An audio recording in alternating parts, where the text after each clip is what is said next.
As the clock crept towards 7 o'clock in Willow Hollow, a tiny village nestled in the backwoods of Ohio, the air thickened with dread. Like every evening, a bone-chilling bell tolled through the empty streets, paired with a haunting call. It's almost 7 o'clock. Get to your homes. It's almost 7 o'clock. Get to your homes. It's almost 7 o'clock. Everyone back home yet? Almost Sheriff Cole's tone was sharp, cutting through the dusk. You know what happens after 7 o'clock, don't you? Get everyone home now. Almost Sheriff Cole's tone was sharp, cutting through the dusk. Stern. You know what happens after 7 o'clock, don't you? And you, get home too, Cole ordered, his voice low. Yes, Sheriff Cole. See you tomorrow, Jake replied, hurrying off, relieved. Sam, a father's voice boomed from a creaky porch. It's almost 7 o'clock. Go lock all the windows and doors. Yes, Pa, Sam called back, his sneakers scuffing the floorboards. Eager. The bell's eerie toll continued. It's almost 7 o'clock. Get to your homes. Hey, Aunt May, at least pour me some coffee.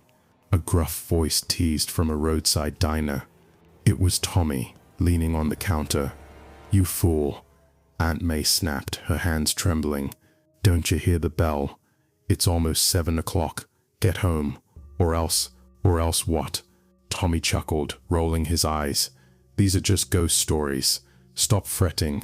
Tommy, I ain't got time for your nonsense, Aunt May said, her voice tight, irritated.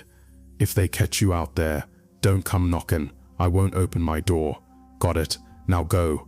All right, I'm going, Tommy muttered, slouching toward the door, annoyed. Hello, Aunt May, Sheriff Cole's voice crackled over the phone. Everyone home? Yup, all gone, Aunt May confirmed, her tone firm. You lock your windows and doors too. Be careful. Every darn day you call and say the same thing, Aunt May grumbled, shaking her head. Nothing's happened in 7 months. What's gonna happen now? Blew you. What happened 7 months ago could happen again, Cole warned, his voice heavy. Stomber, stay sharp. Pa, Sam piped up, breathless. I've locked all the windows and doors, and the curtains, Cole asked, his eyes narrowing. You draw the curtains. Why curtains? Windows are locked. And besides, they can only come in if invited, right? Sam tilted his head. Cole's face darkened, his jaw tight. Sam, we don't draw curtains to hide from them. We do it so we can't see them, can't talk to them, can't fall for their lies. Many made that mistake, and the whole village knows what happened to him. We don't repeat those sins. Haunted. Pa, Sam whispered, his voice small. Scared. Did something like that happen to Ma too? It's 7 o'clock, Cole cut in, his voice sharp. Go draw the curtains. They'll be here soon. Following his father's command, Sam rushed to hang the curtains, his hands trembling. But as he worked, he saw something that stopped his heart cold. Sam, honey, a soft voice called from the shadows outside. It's me, your Ma. May. Sam gasped, his chest tight. But you're dead. Terrified. No, honey, the voice cooed, syrupy sweet. Look at me, I'm alive. But Pa said you died. Sam's voice cracked, desperate. Your Pa's lying, honey, the voice said, smooth as silk. I just got lost. I finally found my way back to you. Let me in. Really? Sam's voice wavered, hope flickering. Yes, honey. Open the door quick. It's 7 o'clock, they're coming. I'll tell Pa. Sam started. No, the voice hissed, sharp as a blade. An audition in explaining will take too long. Just open the door, Sam. Hurry. I can't stay outside long. But Pa said not to open the door after 7 o'clock. Sam hesitated, his heart pounding, conflicted. Honey, I don't have much time, the voice begged. If you don't open the door. Okay, I'm opening it, Sam cried, tears stinging his eyes. Panicked, we flung the door open, but no one stood there. Harm? Ma, where are you? He called, his voice breaking, desperate. Harm? Sheriff Cole's voice roared, shaking the house. Why'd you open the door? Pa, it was Ma, Sam stammered, pointing into the dark, frantic. Suddenly, Cole flipped off the lights, plunging the room into blackness. In the shadows, Sam turned to see his father standing silent, finger to his lips. Outside, the voice called again. "Sam, honey, where are you? Your ma's here. Won't you come meet me?" Sam froze as the voice, his mother's voice, grew closer, chilling his bones, but Cole yanked him into another room, locking the door with a heavy click. "August, Pa, ma's outside," Sam whispered, his voice trembling. "I told you, your ma's dead," Cole said, his voice low and final. "But she said she's alive," Sam protested, tears welling. "Sam, honey," the voice called through the door, haunting. "Open it. Your ma's here. Pa, I want to see her," Sam cried, his heart breaking. "Go, if you really believe that's your ma, you can meet her tomorrow morning," Cole said, his tone firm. "But for now, stay quiet." "Sheriff Cole," the voice taunted, sharp and mocking, sinister, "let me see my son. How long will you lie to him that I'm dead?" "Pa, what's she saying?" Sam whimpered, his voice barely audible, frightened. "Close your eyes and sleep," Cole ordered, his voice steady but strained. "I'll explain everything in the morning." Exhausted and confused, Sam leaned against his father's shoulder and drifted off, his breaths uneven. When morning broke, Cole shook him awake. "Sam, get up. It's time. Morning. So I can see Ma now?" Sam asked, his eyes bright with hope. "Come with me," Cole said, his voice heavy. "I'll show you your Ma." But when they stepped outside, the yard was empty. "Where's Ma?" Sam asked, his voice small. "I told you, that wasn't your Ma," Cole said, his eyes dark with grief. "The curtains are there so we don't see them, so we don't fall for their lies, like you almost did last night." "But she said she was alive," Sam insisted, his voice cracking. "If she's dead, how was she here?" "Come with me," Cole said, his tone resolute. "I need to show you something." They trudged to the edge of Willow Hollow, where the village gave way to tangled woods. "What's here, Pa?" Sam asked, his voice shaky, nervous. They trudged to the edge of Willow Hollow, where the village gave way to tangled woods. "What's here, Pa?" Sam asked, his voice shaky. "Look around," Cole said, his eyes scanning the trees. "What do you see?" "What do you see?"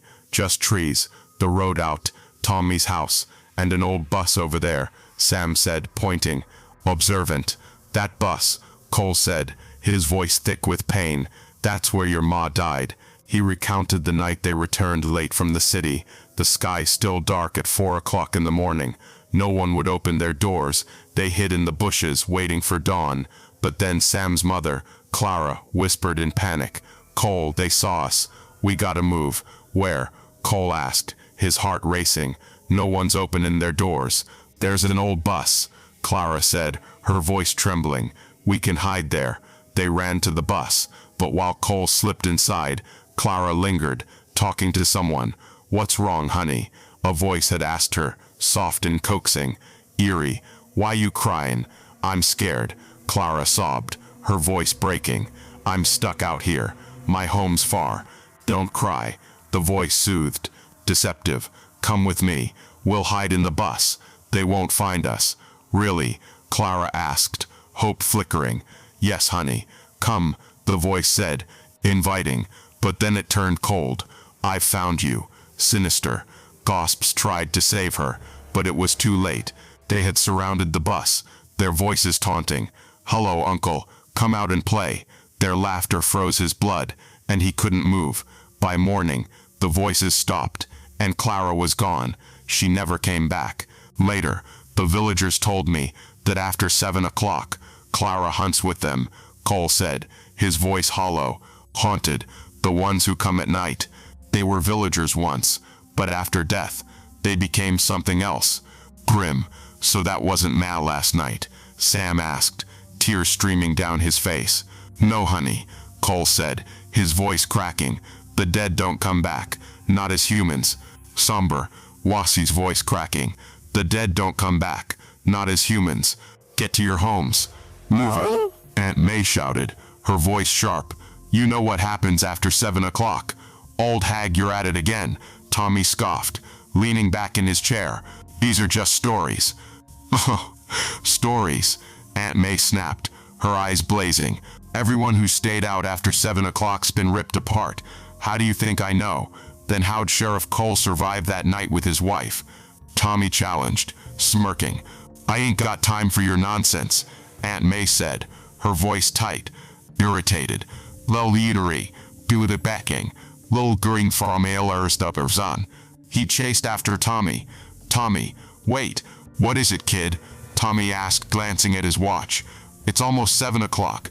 Your paw tan your hide if you ain't home. You said my parents were stuck outside that night, Sam said, his voice trembling.